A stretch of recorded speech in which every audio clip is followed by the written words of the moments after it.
Pansamantalang isinara ang ilang paaralan sa Malaysia dahil sa dumaraming kaso ng influenza. Ayon sa Education Ministry ng Malaysia, nasa 6,000 estudyante na ang tinamaan ng influenza roon. Hindi tinukoy kung ilang paaralan ang isinara pero sa iba't ibang bahagi na raw ng Malaysia nakapagtala ng mga kaso.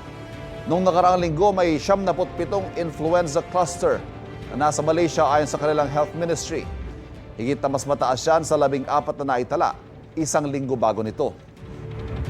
Dito naman sa Pilipinas, nilinaw ng Department of Health na walang outbreak o epidemic ng influenza-like illnesses sa Metro Manila. Sa ngayon, may 133,000 na kaso ng nasabing sakit. Mas mababa yan sa 135,000 noong nakaraang taon. Dumarami raw talaga mga ganitong klaseng sakit kapag bare months dahil ito rin ang flu season.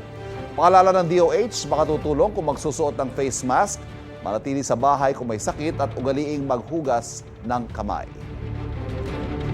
Kapuso, huwag magpapahuli sa latest news and updates. Mag-iuna ka sa balita at mag-subscribe sa YouTube channel ng GMA Integrated News.